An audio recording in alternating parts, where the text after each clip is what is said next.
سورۃ الانعام مکی صورت ہے۔ انعام اس کا معنی ہے چوپائے، پالتو جانور۔ میں نے پہلے عرض کیا تھا قرآن مجید کے اندر 7 صورتیں ایسی ہیں کہ جن کا نام جانوروں پر ہے۔ 7 نام میں نے بتائے تھے، یاد ہے کسی بھائی کو؟ ہیں جی 7 صورتیں جو جانوروں کے نام پر ہیں، وہ یاد ہے؟ جس نے یاد ہے ہاتھ کھڑا کرو، میں پتہ لگا۔ ماشاء اللہ، ہاں جاگدے کوئی 2-3 ہی بیٹھے دے، پوری حاضر دماغی کے ساتھ بیٹھا کریں تاکہ وہ کچھ فائدہ ہو نا۔ پہلی صورت بقرہ، گائے۔ نمبر 2 انعام، چوپائے۔ نمبر 3 پہلے نحل مانی شہد کی مکھی۔ نمبر 4 ہونا یہ نمل مانی چیونٹی۔ اور نمبر 5 عنکبوت مانی مکڑی۔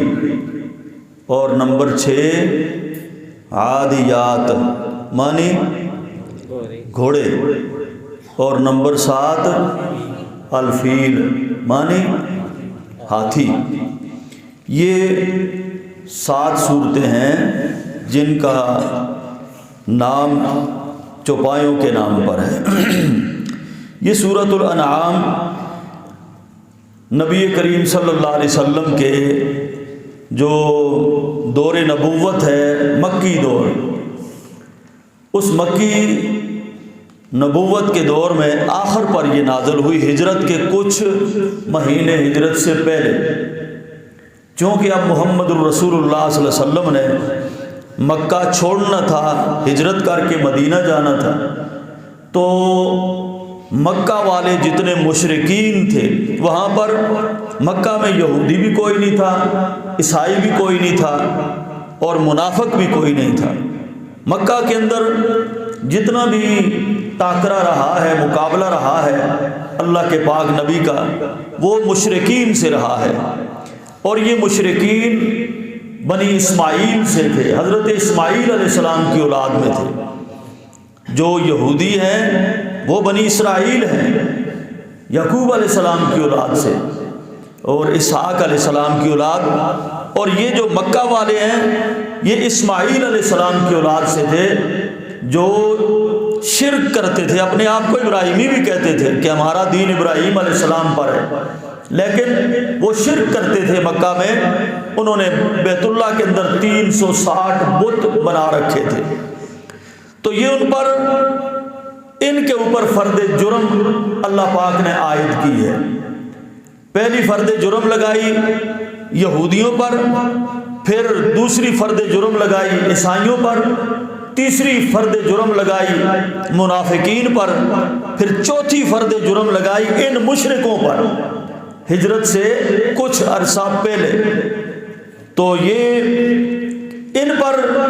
ان کو کھلی اللہ کے پاک نبی صلی اللہ علیہ وسلم نے 13 سال توحید کی دعوت دی، نشانیاں بتائی، زمین و آسمان کے اندر کھلے دلائل دیے اللہ پاک نے نبوت کے ذریعے، اپنے پیغمبر کے ذریعے، لیکن انہوں نے ایک اپنی شریعت بنا رکھی تھی۔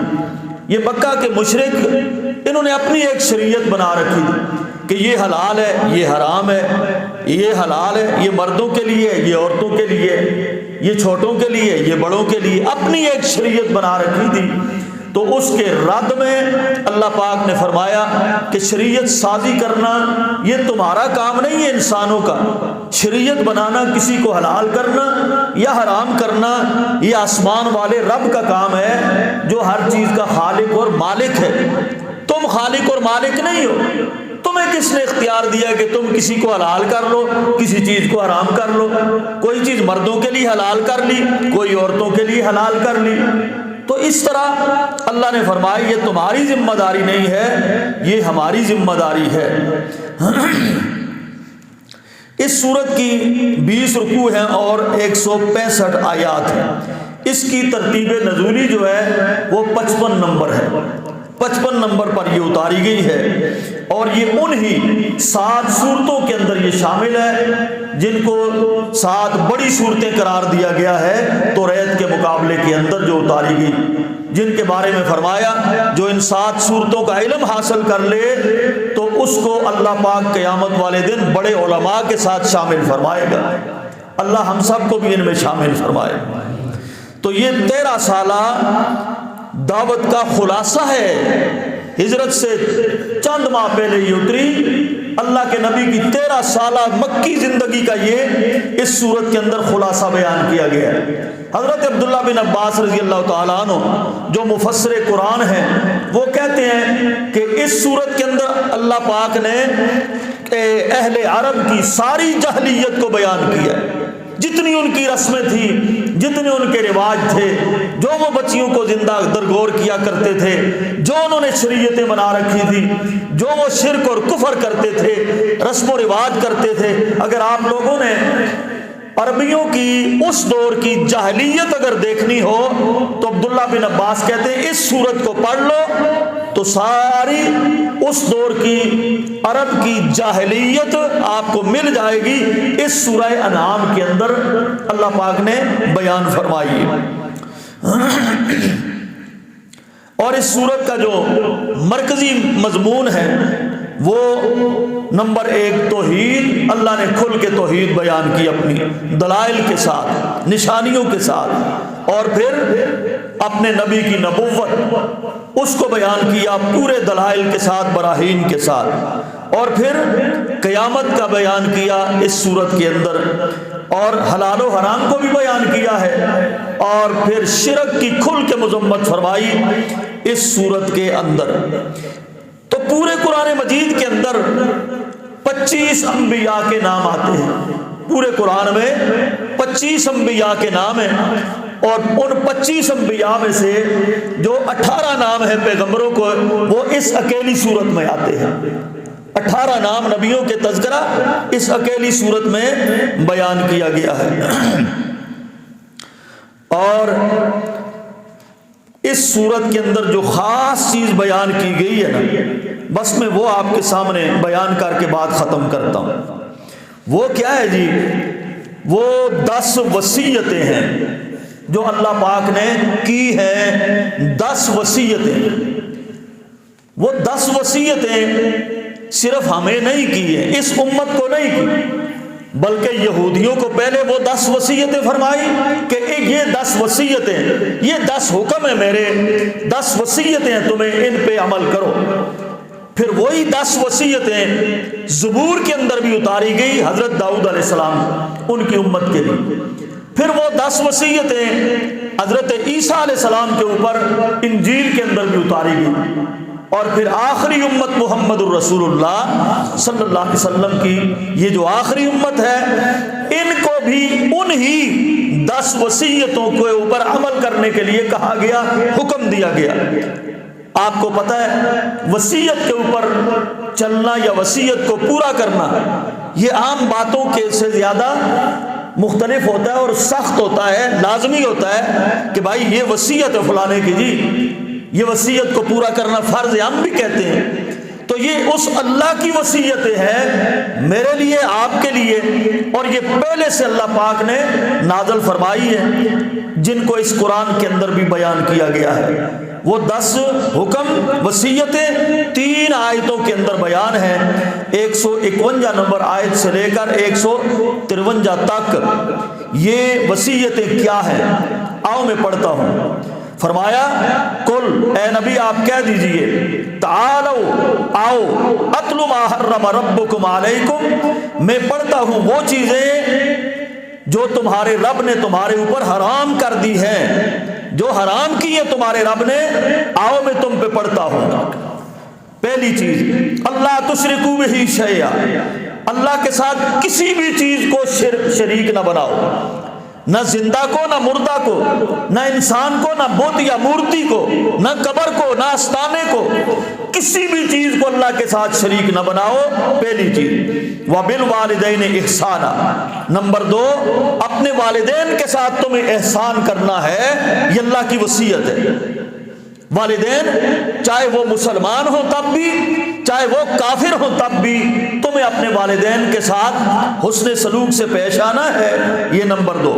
نمبر 3، وَلَا تَقْتُلُوا أَوْلَادَكُم مِّنْ إِمْلَاقٍ، اپنی اولادوں کو رزق کی کمی کے ڈر سے قتل نہ کرو۔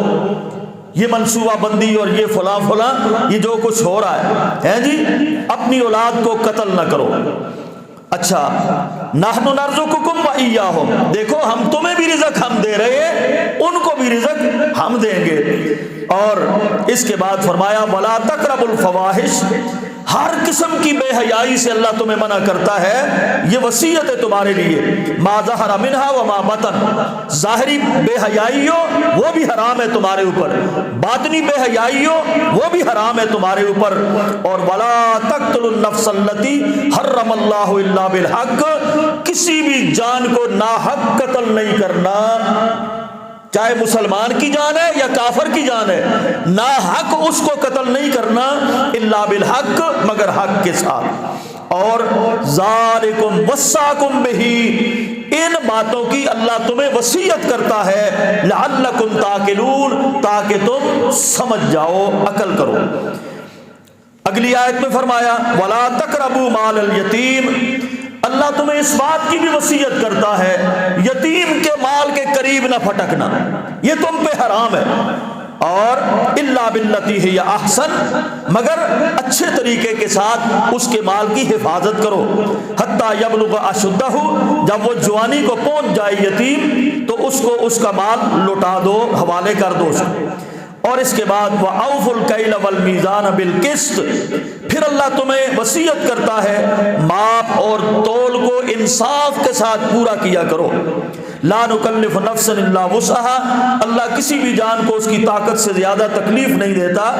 وَإِذَا قُلْتُمْ فَعْدِلُوا، اس بات کی اللہ تمہیں وصیت کرتا ہے جب بھی تم بات کرو تو فَعْدِلُوا، پورے انصاف سے بات کیا کرو، وَلَوْ كَانَ ذَا قُرْبَىٰ، اگرچہ تمہارے سامنے تمہارا قریبی رشتہ دار کیوں نہ کھڑا ہو، تمہارے مائی باپ کیوں نہ کھڑے ہو، بہن بھائی کیوں نہ کھڑے ہو، تمہاری اولاد کیوں نہ کھڑی ہو، جب بھی کوئی بات کرو تو مکمل انصاف کے ساتھ بات کیا کرو۔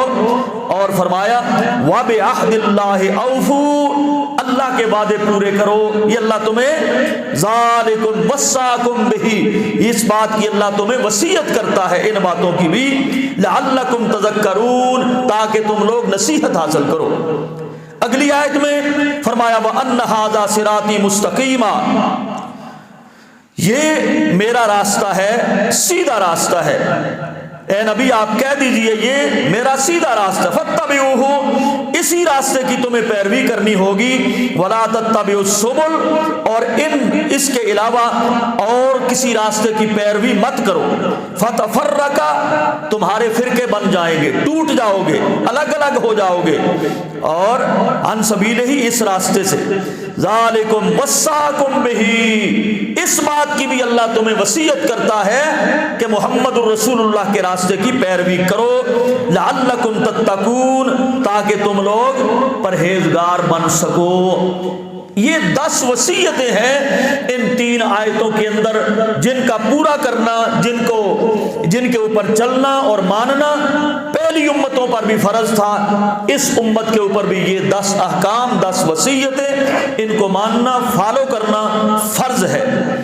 اور اس کے بعد آگے جا کر جو ایک اس ساری صورت کا خلاصہ بیان کر دیا اللہ پاک نے، وہ کیا ہے؟ اپنے نبی سے کہا اے نبی آپ کہہ دیجئے، اعلان کر دیجئے، ان صلاتی و نسکی و محیای و مماتی للہ رب العالمین، اے محمد آپ اعلان کر دیجئے میری نماز اور میری قربانی، میری جانی عبادتیں، میری مالی عبادتیں، میری زندگی، میری موت للہ رب العالمین، وہ سب اللہ رب العالمین کے واسطے ہے خاص۔ گویا کہ جہاں یہ حکم دیا جا رہا ہے کہ آپ جو بھی عمل کرو زندگی میں وہ پورے اخلاص کے ساتھ کیا کرو۔ آپ کی جانی باتیں بھی ان میں ریاکاری نمود و نمائش نہیں ہونی چاہیے، مالی باتیں بھی ان میں نمود و نمائش اور ریاکاری نہیں ہونی چاہیے، نمازیں، روزے، حج، عمرے ریاکاری نہیں ہونی چاہیے، صدقہ خیرات ریاکاری نہیں ہونی چاہیے۔ آپ کی زندگی کا ایک ایک منٹ، لمحہ، لحظہ اس کے اندر اخلاص ہونا چاہیے للہ رب العالمین۔ ہر عبادت آپ کی اللہ کے لیے ہونی چاہیے، لا شریک لہ، جس کا کوئی شریک نہیں، وبذالک امرت، اسی بات کا مجھے حکم دیا گیا ہے، وانا اول المسلمین، اور میں دنیا میں سب سے پہلا مسلمان ہوں۔ تو میرے بھائیوں، آپ کی اور میری زندگی کا خلاصہ بھی یہی ہے، ہم جو بھی عمل کریں صرف اور صرف اللہ کے لیے کریں۔ اللہ تعالیٰ مجھے اور آپ کو سمجھنے کی، عمل کی توفیق عطا فرمائے۔